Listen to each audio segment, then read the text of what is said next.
introduction for both Sean and I.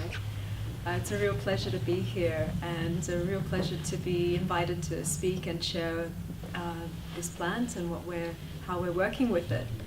But before we jump into talking, we'd like to share with you some silence. So we're just going to sit quietly, nothing to do, there's no effort involved, and we'll just sit here for a little while, and then we'll begin. Have we begun? Well, we have begun. Thanks.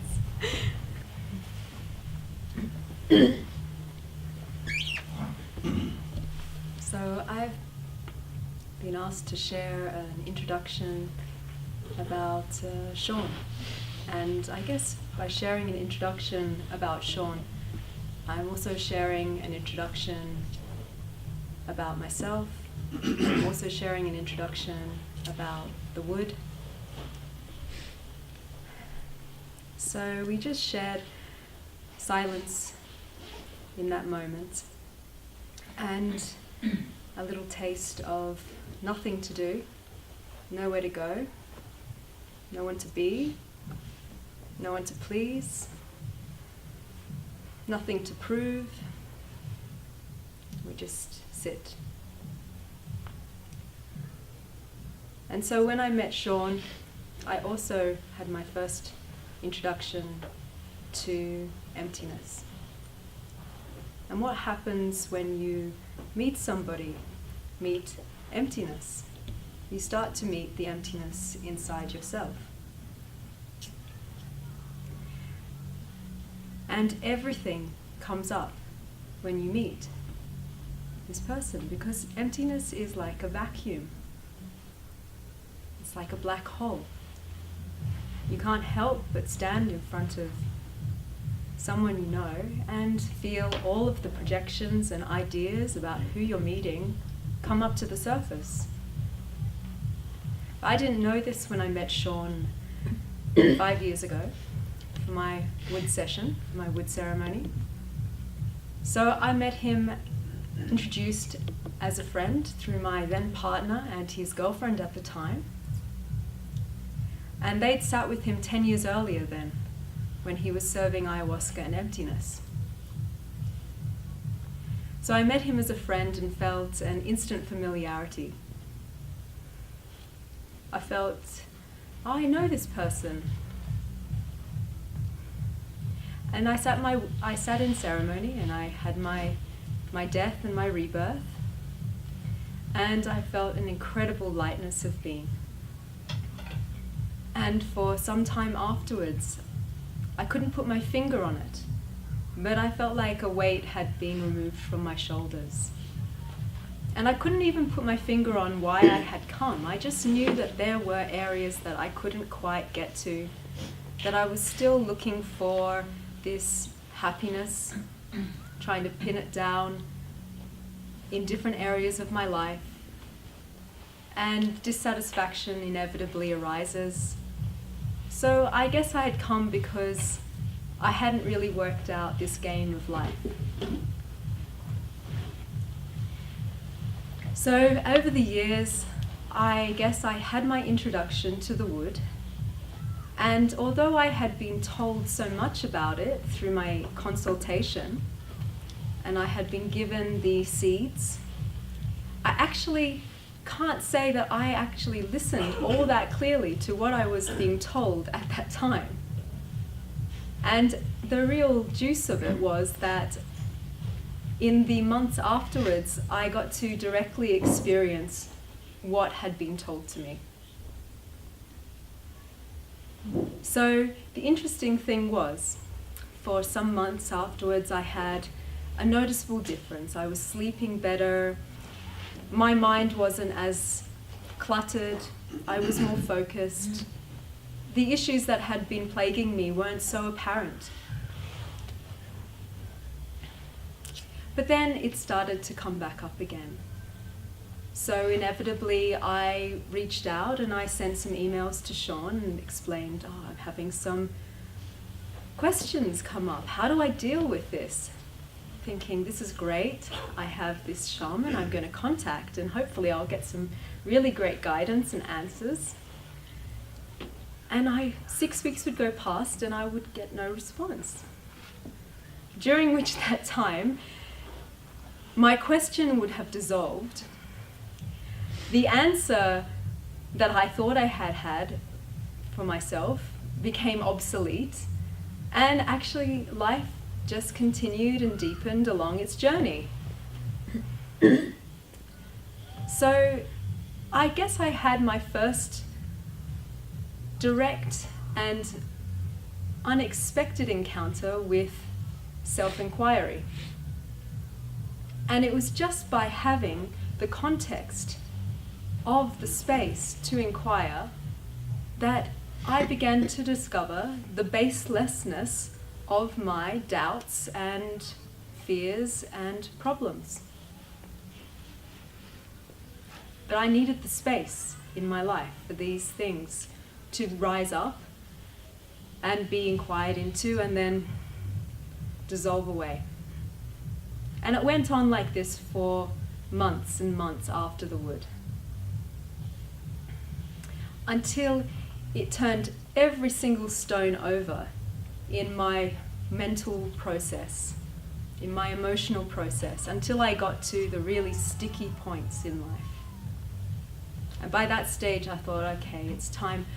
I don't know what to do. I'm really stuck. I'll go down and visit. So I'd go down and visit, and the door would be opened wide. Sure, come on in. But there was no conversation about why I was coming. It was just a quality of sharing silence. And in the silence that we would share, all of my demons, all of the little niggling things that had been trailing me around, that had been so sticky, would come in the door too. In fact, they were welcomed too into that space. There was no judgment for them. There was no solutions for them. They just got the chance to come along with myself and have the inquiry, what happens when you exist and you're not seeking into solutions for yourself? And inevitably, one by one, in the months and years that followed, they started to fall away, and they became less thematic for me. And these are things that I'd been carrying along as friends for most of my life. So I really, really value the space of silence, because it is a vacuum that draws everything up to the surface. And there are no answers. And thankfully, there are a lot of questions. So this ceremonial space that I was introduced to became a life space and a life work. And all of the ideas I had about who I was meeting were in fact just a mirror for myself. And I discovered that through this work with silence and emptiness, with Sean, that I was able to meet myself so deeply. And I have a huge appreciation for the wood as well. It has this capacity to ground this process of inquiry in a way that is so established in day-to-day life. It puts a little fuel on the process, it catalyzes it, and allows it to unfold. Or just like a champagne bottle when the cork goes, it opens up the possibility of meeting myself, not through my mind, not through just my emotions, not through the stories I had about myself, but rather through a living experience.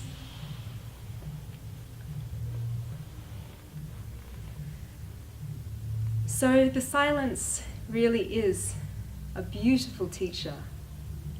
and a beautiful initiation into the inner teacher. And with great gratitude, huge love and appreciation, I'd like to introduce Sean to share more about the wood and our practice. Thank you. Thank you.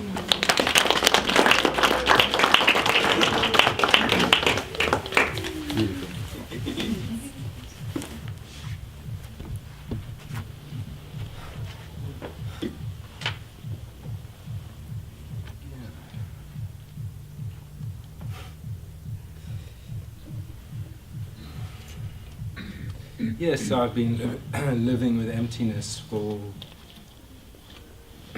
some years, for quite a long time, and but not everybody is able to grasp emptiness, empty nothingness, quite so easily. And so I've found that working with plants, working with ayahuasca, working with kambo, and working with Iboga has been such a fantastic introduction to the transcendental, where people have really been struggling to find the silence inside themselves. The plants have provided a really beautiful opening for me to share empty nothingness, or still nothingness, which is what I live. And and so I guess public speaking, here we go. You girls do really great at public speaking. But I guess really the truth of it is that I sit on circles all the time. I travel around and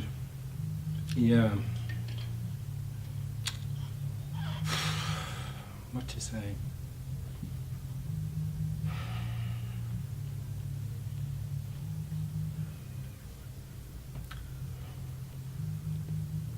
Well, it's a big ride for me being back in South Africa. I left here 23 years ago, and when I was here 23 years ago, I was part of a Jehovah's Witness community, and where everybody else was moaning about the violence, I was moaning about the violence in my church.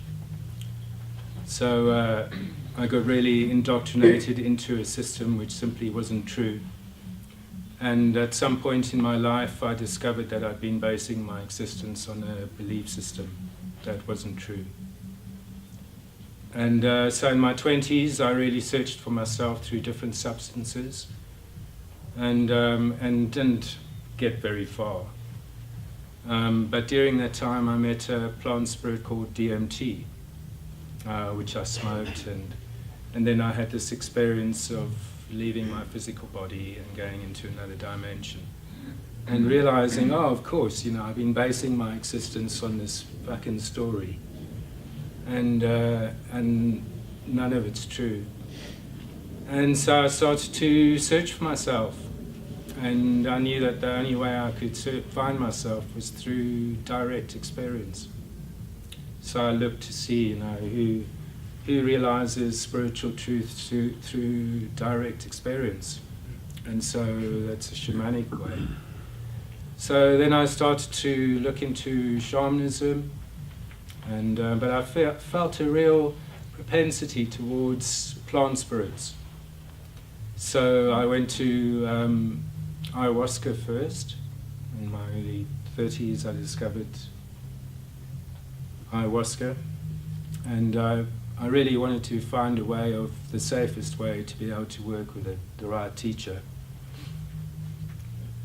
And so I went to a sage. I went to the Salvia Divinorum, and I brushed my tongue with a toothbrush and got all the hair all the follicles off, all the skin follicles off.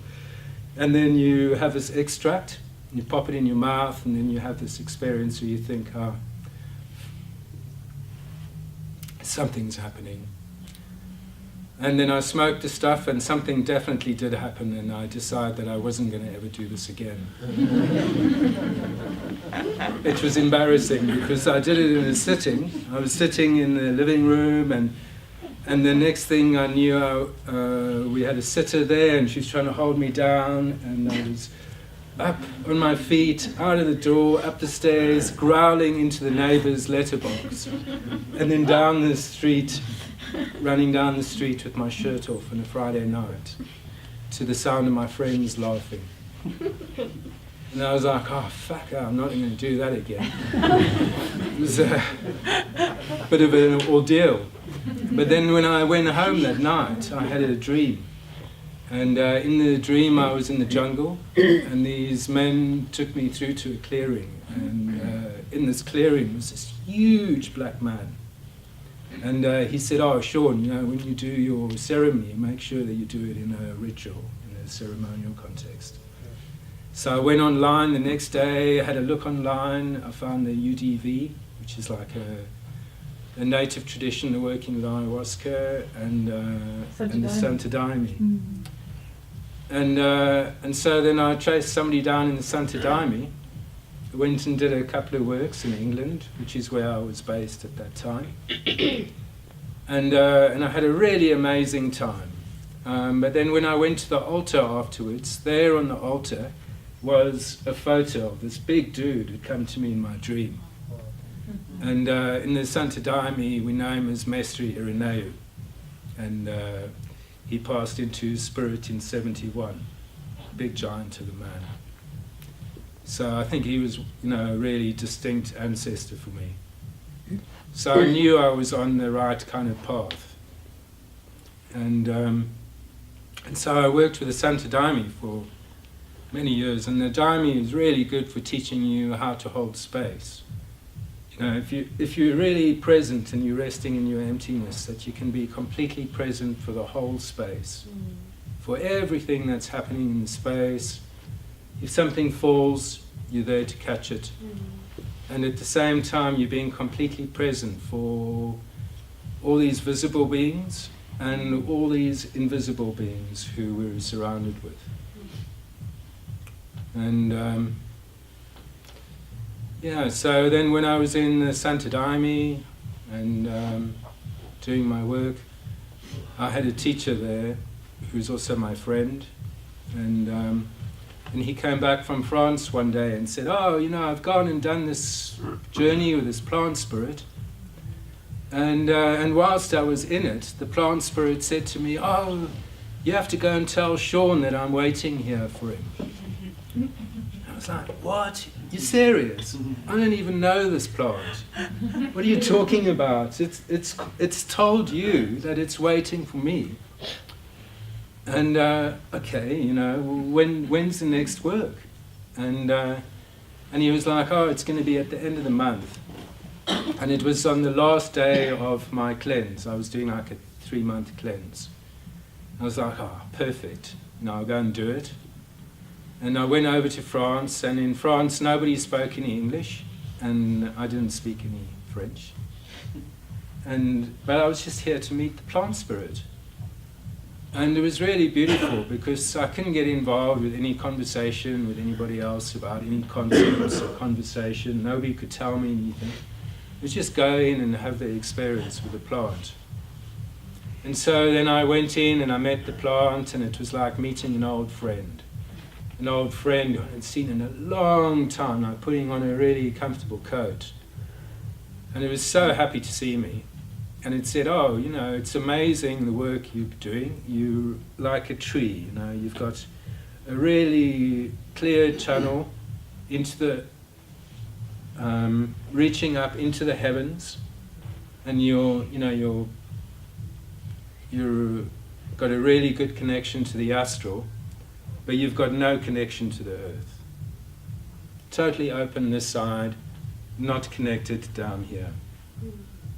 And through me, I'm making you into a strong tree with big roots in the earth, and then with deep roots into the earth, and now I'm really able to stretch my branches out and be a clear channel for universal consciousness. And it gave me really good direction on how to set up a practice with the French people who didn't speak much English. But I managed to start working with him, and the word said to me that, look, I'm its apprentice. Don't listen to this French woman over here. She's going to give you various directions, but I'm your teacher. And you're my apprentice. And so I served an apprenticeship with it for about 3 years, working in a traditional Bwiti way. And the Bwiti comes from Gabon. It's an animist religion. And animism is recognizing the spirit in everything, recognizing that God isn't just residing here inside us in spirit, but that this beautiful spirit that's inside us is all around us. And so this is kind of the traditional way of working. And the traditional way has got, lots of different traditional stuff going on. I'm not really into facilitating the traditional way now myself. It would involve me standing here with grass skirts and somebody's dead pussycat hanging over the front here. None of yours, I promise. But so I worked in the traditional way for about 3 years, really intensive apprenticeship, watching lots of people come in, meet the word, go, oh yeah, I've got to go off to Gabon, initiate, go to Gabon. Watched lots of this over the years. Going to the wood, going to Gabon, it's not really a thing you do unless you have a really specific spiritual calling. After 3 years of a really intense apprenticeship, it said, okay, now it's time for you to initiate. So I went and initiated. But by that point, the shaman who I'd been working with, he and I decided to set up our own practice. Because we had realized that when we were working with the Santa Daime, we would be working with a lot of music and a lot of singing, but for both of us, we share the silence. And for him, his silence was very much silence within his heart. And for me, my silence is much more of a living silence. It's not something I have to reach inside myself for. It's something I am. It's something I'm living. So I experience it as a living emptiness. So we found a really beautiful way of being able to express this open heart space and this living emptiness through a practice that we started to facilitate. And this practice is effectively an initiation into a practice of still nothingness, which is a silent awakeness, active awakening. So anyway, we facilitated a practice for about 5 years, working with ayahuasca and also working with Kambo. And so from this kind of background of ceremonial work, I went to Gabon, I initiated, and I initiated into my Bwiti self. My animist self is an animist quality called Lemba Nicole. So in the traditions I'm known as the chameleon. And the gift of the chameleon is that I move very slowly. I take one step, I see everything, and I'm unseen. And I'm always climbing to the highest place. I get to the end of the branch, nowhere else to go. I go back, I step over all the suffering again for a last time. So there's a real quality of lastness that comes in with being present through the wood. Because we're coming into the silence. And in life, people have little tasters of silence. Silence is something that we maybe get little glimmers of. Some people get a little bit of taste of peace in their hearts. It's something that can be a few seconds, it can be a few minutes, it can be a few hours, it can be a few weeks, it can be a few months. And then the dream starts to re-inform itself. And the silence becomes a distant memory, a memory that you spend your life looking for, to go back and find the silence. So, we've been working with silence for a while. Lots of different ways of introducing people to silence. But I really like the wood, because the wood forces you into silence. And so it's a really good medicine for people who are very resistant to experiencing silence. We've had a lot of difficulty with realizing silence, because when we come to the wood, it's this deep grounding into the silence. And when we die into our silence, and we're in this space free of delusion, then it's really obvious that there's an intelligence that's right here with us in the silence. And this intelligence is speaking to us through our experience. So normally in life, we're so stranded within our mind and our emotions that we're in judgment for most of the time. But when we have an experience where we don't have this judgment anymore, wow, now it starts to get really interesting. Really interesting. So,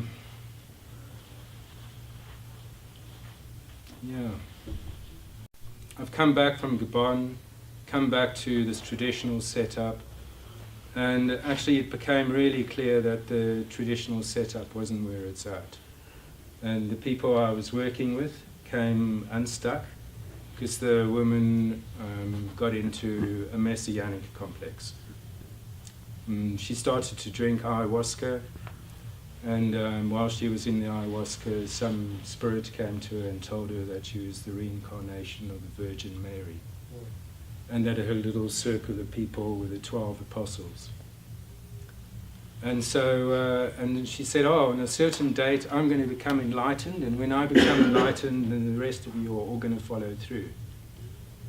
And then on the day when she said it would happen, the police broke down the front door and arrested them all on suspicion of being a sect, which is what had happened. And so that was it. Game over in working in that traditional way. And so we stepped aside and we gave it some space. It's quite a big move stepping into facilitating the wood. But then after a year it became really clear that we had to set up a practice working with the wood within the context of still nothingness. And so that's what we've been doing now for the last 11 years, 12 years we're going on for now. And usually traveling around the globe, we usually do about 3 ceremonies a month. And it's this journey. As Alana touched on this earlier on, the Iboga comes to you. It's not like you have to really go searching for it. It comes to you. When you feel the calling to it, it comes to you. And through the channel that we offer, it's a doorway into the silence. Because when we're coming, we're going to come and we're going to sit in the silence. We do a lot of time just sitting in the silence. Not the kind of silence where you're just going to go inside yourself and switch off, but much more the silence of being present. Present in the room. Present for the visible and the invisible beings. So, so we're coming to the silence. And when we come into the silence, it's really apparent in the silence that we're not these thoughts, or these emotions, or this physical body for that matter. And so ultimately we're left with a question, if I'm not the mind, if I'm not the emotions, and if I'm not the body, then who am I really? And what am I? And when we make this inquiry to Great Spirit, which we must have all done for us to all be here in this room hearing this now, when we make this inquiry to, the sincere inquiry to Spirit, and we say, what am I? Then life answers us by bringing to the surface in our life everything that we're not. So, what the fuck, I've asked who I am and now I'm getting everything that I'm not. And this is what we all know, we're having to be present through what we're not, and everybody's trying to change the channel all the time. With our remote control. Tobacco, alcohol, ganja, food, Facebook, sex, cryptocurrencies, all sorts. Constantly trying to change the channel. So we're having an opportunity to drop all of that. Because when we come to the Word, we're coming into the silence. Here is pure awakeness. The teacher inside us is awake. It's like, wow, fantastic, man, you're coming to the Word. Jesus, I can finally start talking to you now. And there's all this stuff in your life that you haven't been looking at. Oh, look, it's this and it's that. And so when people decide they want to do the Word, then all the bits that they're not start to come up to the surface. And a lot of the time you know the material anyway. You've been round the block with it so many fucking times. And now it's back again. Oh, but now it's even 10 times. It's all right up to the surface. And it's the stuff that you can't let go of. It's the stuff that drives you into your hungerings, into searching for yourself through the next moment. And so, and so there's this part. There's the inquiry, because the journey with it is that the self-inquiry is that when we're present through what we're not, then we step into what we are. And so here we are, we've been struggling to be present through what we're not, and we come to the Word, and the Word's like, okay, this is what you're not, these are all the bits you've been struggling with, and as well as seeing all these bits that you've been struggling with, feel this beautiful calling in your heart. And you feel this beautiful calling in your heart. You feel Iboga and it's this heart calling. Your heart is just calling to it. It's something so beautiful. And your mind's like, whoa, I'm not sure about this. All my shit's coming up and all this is going on. And then you come in, you do the journey. And it's a death. And it's a really amazing death. In life we get to die so many different ways, and this is a 2-day death. The Friday night we're dying, we're eating the Word, and we do like a step-by-step dose. I'm not going to talk about it too much, the ceremonial side, because I feel in a way it's much more about the gift of what we're receiving afterwards. Because we come in, we do the death, and it's really very much a conscious death. In life, we've been really struggling in a lot of ways to live and to come to terms with death. And this journey is really very much about coming to terms with death and the beauty of being present through death and the beauty of being present through our pain, which we've been spending all of our lives trying to run away from. And so we go in, we do the death, it's the dying, we drop into the land of our ancestors, which is through the eyes of emptiness, it's the Bardo, the land of the hungry ghosts. And these are all the thoughts and feelings that can't find satisfaction or peace. God, we've heard them all already. And now they're all here because these are the parts that have come to die. And so then we're in the death, and we pass through the density of our death process and into the afternoon, and now there's a part of us that starts to remember itself. It's like we're a pond, a really murky pond, and then the wood comes along and it stirs up the wood from the bottom of the pond. Everything comes up, and now it all starts to settle. And then when it starts to settle, then it settles down, and it's even more clearer and calmer than what it was before.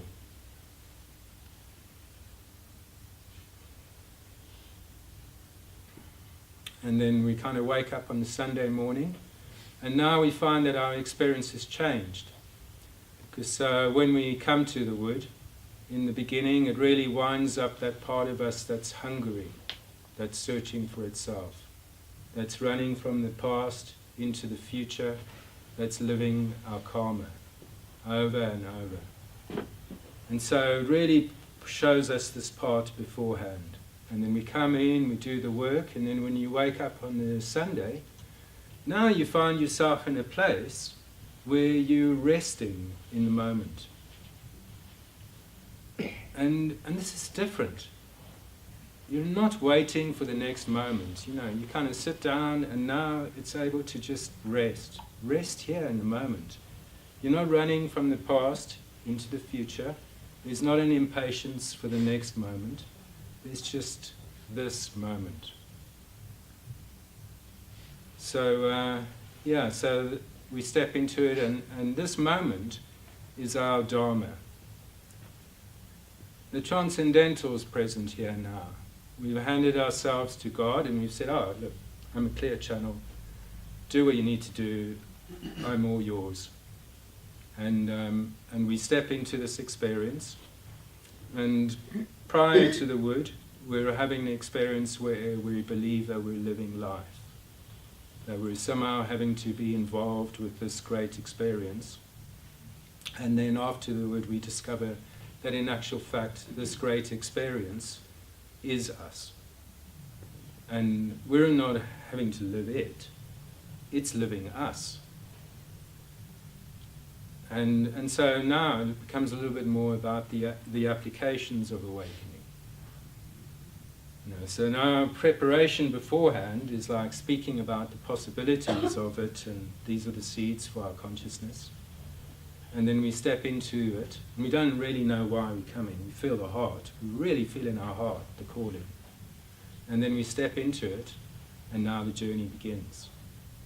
Because now we've been grounded into the silence. And this living silence, which so eluded us, is now inescapable.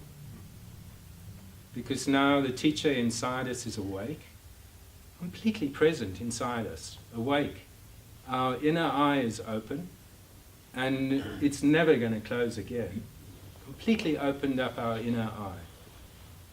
And it's grounded you into your body through taking the attention away from your mind. So when we go into the wood, it like winds the mind down, winds it up, and then winds it right down. So the more noisy your mind is in the ceremony, the quieter it is in your life afterwards. Because now you step out into your life and you're this grounded presence, this grounded awakeness. The teacher inside you is awake, and now you step out into your life to go and live the mundane, your normal life. But now there's a silence inside. And the teacher inside you is like, oh mate, so great to have you awake. I showed you all these doorways prior to the session that you weren't able to be present through. Well, let's go and have a look at them again. Let's have a little walk through those doorways. And now the teacher starts to take us to all those doorways. But in the past they were closed because we were in a place of judgment. And now there's just a spaciousness inside. And it's an adventure now. It's an adventure because we were completely screwed with it before.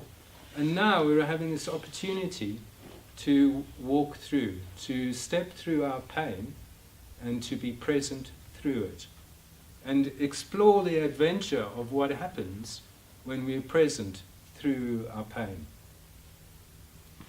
And we know in life it's a tricky old game, you know, being present through our pain. We'd like to try and escape. We do try and escape a lot.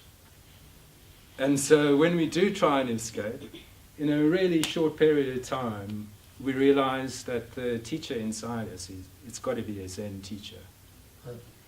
Because it's got a really thorough way of getting our attention and showing us, oh, actually this is just a story. It's just falling away, and then in a little while, the doorway is presenting itself again. This time it's twice as big.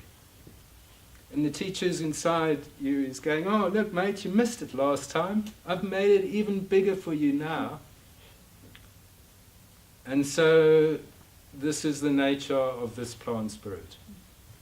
Other plant spirits, you go and meet them, they give you a little taster of your liberation, they show you some home truths, and then they leave you to it, to sort it out yourself.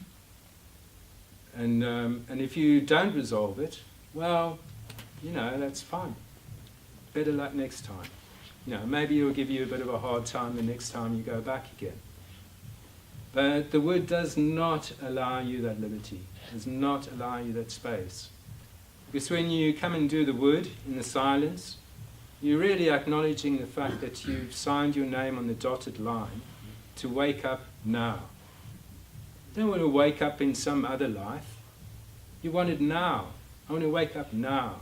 I don't want to have, I don't want to have to be waiting for that point of consciousness. And so the word's like, come on, sort it out. You signed your name on the dotted line. You said you wanted to sort out your shit.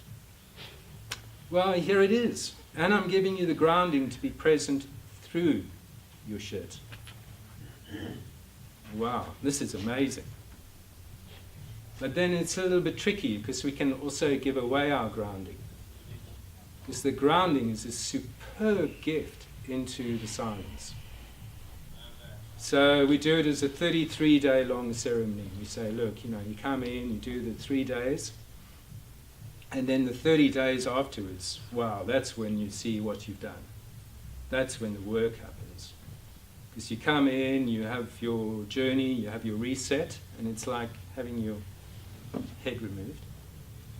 And you're waking up without your head now. It's beautiful.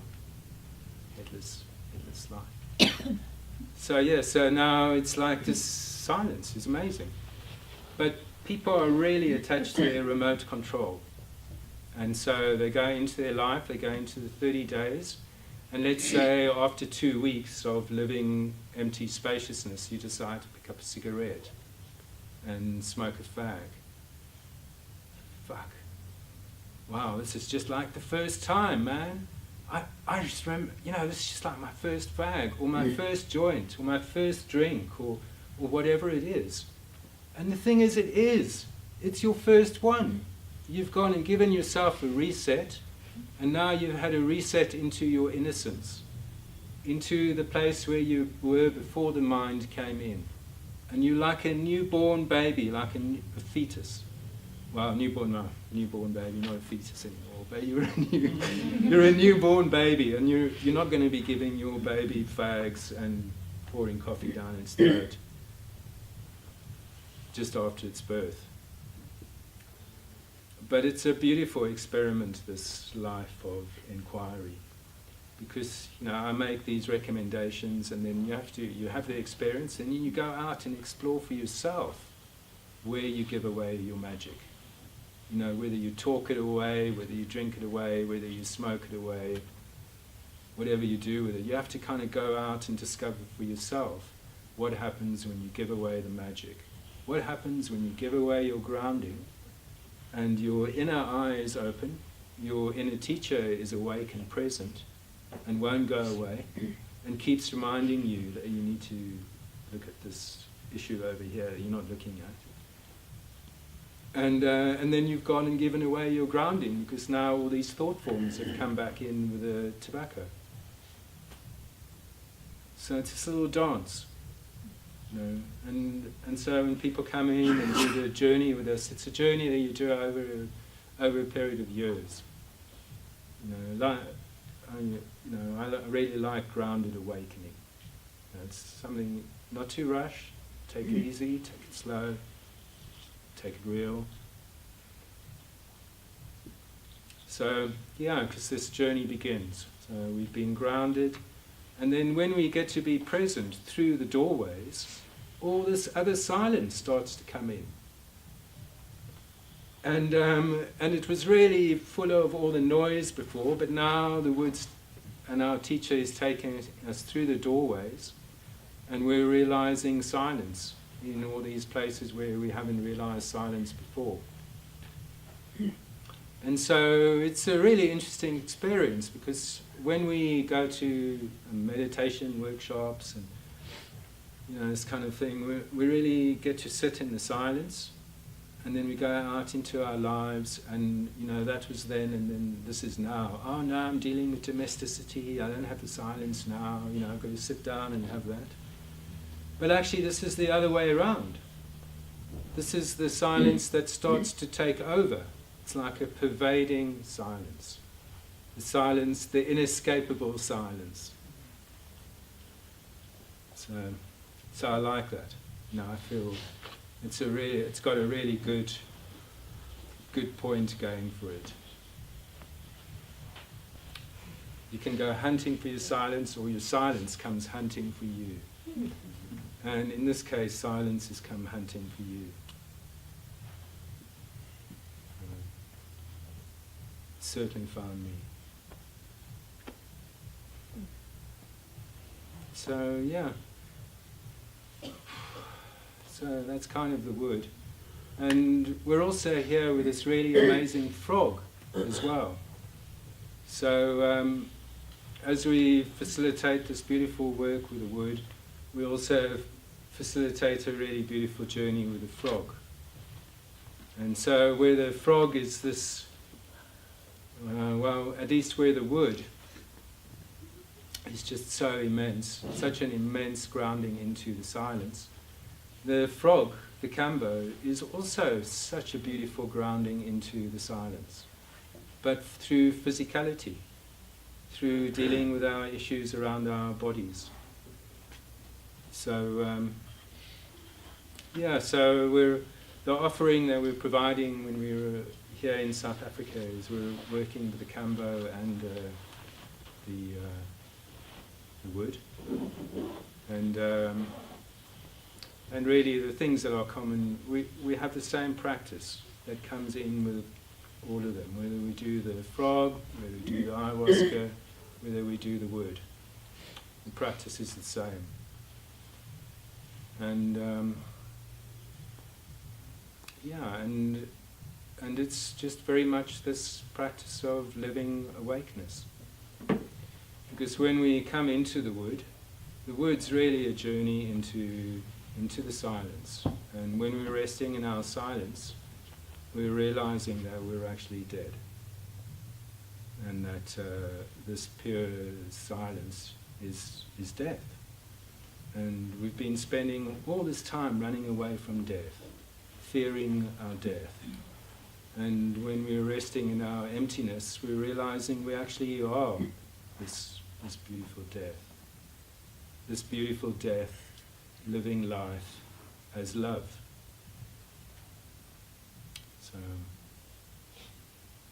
So I just feel it's an absolutely beautiful potentiality, and we've been traveling around teaching it for years and years.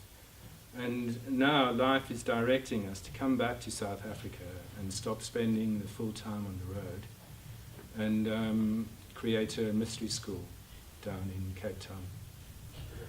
So this is the kind of run. We're down here, Nicole and I are kind of based down here in South Africa for about 6 months a year, and then the rest of the time we're travelling further afield. And over the time they were here, a lot of our apprentices and people who've been working with us over the years, and who now have their own practices, will also be coming down and joining us down here as well. So it feels really great to be down here and to be a part of you all. It feels Yeah, it feels good. I think that's kind of the main stuff for now. Is that okay? I think that's fantastic. And yeah, let's just give Nicole and Sean